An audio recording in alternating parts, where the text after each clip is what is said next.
मेरे साथियों नमस्कार और मेरे अधिवक्ता साथियों को भी नमस्कार। मैं अपने जूनियर अधिवक्ताओं को कुछ 4-5 टिप्स देना चाहता हूं जिनको अपनाकर वह बहुत ही अच्छी तरीके से न्यायालय की प्रक्रिया को सीख सकते हैं। सबसे पहले तो जब जूनियर अधिवक्ता किसी चैम्बर पर प्रैक्टिस करने के लिए सीखने के लिए आते हैं तो उनको अपने सीनियर से ज़्यादा सीखने की कोशिश करनी चाहिए। हर फाइल में क्या हो रहा है, किस स्टेज पर फाइल है और क्या उनके सीनियर उसमें कर रहे हैं। लेकिन उसके अलावा भी न्यायालय में जब वो पूरे दिन रहते हैं और अपना समय लगाते हैं तो इधर उधर की बातों में ध्यान न देकर जो 4-5 टिप्स हैं वो अपनाकर जल्दी ही अपने ज्ञान का वर्धन कर सकते हैं। जिसमें जो नए मुकदमे पेश होते हैं वो उनका एक टाइम होता है न्यायालय में पेश होने का। उस समय आप न्यायालय में जाकर देख सकते हैं कि जो नए मुकदमे पेश हो रहे हैं वो अलग अलग अधिवक्ता अपना नए सूट लेकर जो आते हैं उन पर आर्गूमेंट करते हैं एडमिशन के समय पर। तो वो उसमें क्या बताते हैं वो चीज़ें अपनी डायरी में नोट करनी चाहिए। उसमें कुछ शब्द भी होते हैं जो उनको बोलते हैं, अगर आप उसको नोट नहीं करेंगे तो वो आपसे दिमाग से निकल जाएंगे। आप उसी समय वहाँ पर सुनकर वो सारी चीज़ें नोट करें, फिर उन चीज़ों को रिसर्च करें कि वो है क्या और उस दावे में उन्होंने क्यों लिखी और क्या उसका मकसद है। तो जब आप नए एडमिशन के समय पर ही न्यायालय में उपस्थित रहेंगे, एक तरीका तो ये आपके सीखने का बहुत अच्छा रहा। उसके बाद हर न्यायालय का एक ऑफिस होता है जिसमें हम विभिन्न तरीके के प्रार्थना पत्र देते हैं और वहाँ पर फाइलें रखी रहती हैं।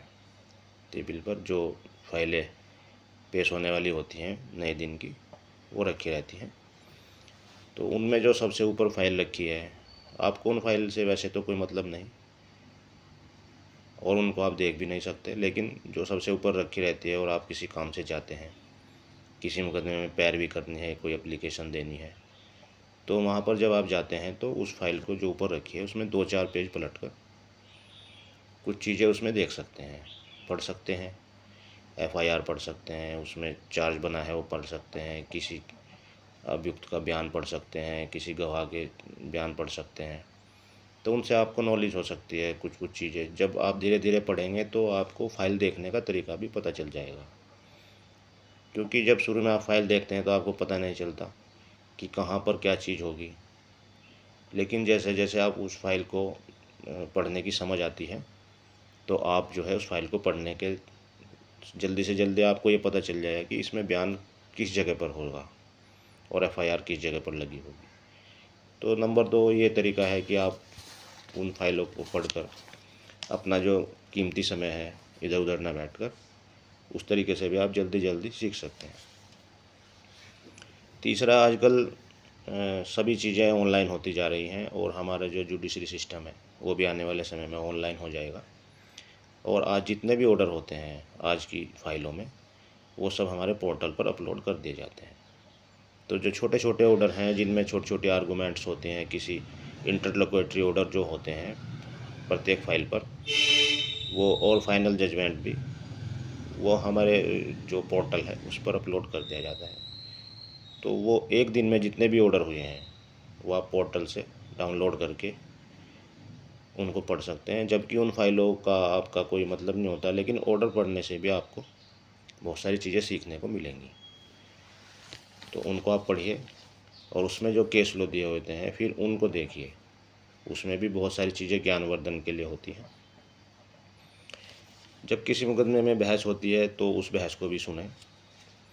जो सीनियर अधिवक्ता होते हैं वो भी सीखने के लिए सीखते ही रहते हैं और जब कोई आर्गूमेंट होती है तो उसमें बहुत सारे शब्द ऐसे आते हैं, बहुत सारे दाव पेच जो एडवोकेट जुडिशरी में अपने अपने स्तर से उनको ड्राफ्ट करते हैं, फिर उनको साबित करने की कोशिश करते हैं, उसमें केस लो भी दाखिल करते हैं और उस मैटर को जब बताते हैं न्यायालय में फाइनल आर्गूमेंट में या कोई बीच में जो आर्गूमेंट हो रही है उनमें, तो वो बहुत अच्छा तरीका है कि आपको एक पूरे केस की समरी पता चल जाती है और आपको ये बहस सुनकर बहुत सारी चीज़ें अपडेट हो जाती हैं। तो आपको बहस सुनकर भी बहुत अच्छे तरीके से सीख सकते हैं। और जब सीनियर किसी चीज़ के बारे में बात करते हैं तो आपको उनकी बातों को ध्यान से सुनना चाहिए। कहीं रास्ते में भी जब सीनियर हमारे जाते हैं और किसी चीज़ को पूछ लेते हैं एक दूसरे से या बात करते हैं, तो उसमें भी आपको ध्यान से जो उनकी चीज़ें हैं उनको पकड़ना चाहिए कि बात क्या कर रहे हैं, और फिर उसके बारे में अलग से पूछ भी सकते हैं आप उनसे। कभी मना नहीं करते। जितने भी सीनियर एडवोकेट होते हैं जब उनसे पूछते हैं, कभी भी कोई भी मना नहीं करेगा। आप एडवोकेट तो बल्कि जब कोई पूछता है तो बताने के लिए तत्पर रहता है, परंतु जब कोई पूछता ही नहीं है, किसी को हेजिटेशन रहता है कि पता नहीं पूछने से क्या चीज़ें कुछ दूसरा समझे, तो पूछना चाहिए। और पूछने से किसी से भी पूछ सकते हैं आप। ज़रूरी नहीं कि जिस चैम्बर पर आप प्रैक्टिस कर रहे हैं उसी चैम्बर्स के जो है सीनियर अधिवक्ता हैं, आप उन्हीं से बात करें, उन्हीं से पूछें, ऐसा नहीं है। आप उनसे पूछ सकते हैं और बात भी कर सकते हैं। और नए नए जो जजमेंट आते हैं माननीय उच्च न्यायालय और उच्चतम न्यायालय के, उनमें बहुत सारी छोटी छोटी चीज़ें डिस्कस की जाती हैं। और वो चीज़ें लोअर कोर्ट से लेकर ऊपर तक बड़े बड़े सीनियर एडवोकेट और बड़े बड़े जो जजेस होते हैं उनके द्वारा उन पे जब ऑर्डर होता है और उस ऑर्डर को एक पक्ष नहीं मानता, वो माननीय उच्चतम न्यायालय जाता है, तो उसमें वहाँ तक की जो प्रक्रिया है और उसमें छोटे छोटे जो पॉइंट होते हैं वो सीखने के लिए बहुत महत्वपूर्ण होते हैं। आप उनको भी पढ़कर और उनको समझकर, लेकिन वो आपकी समझ में तब आएंगे जब आप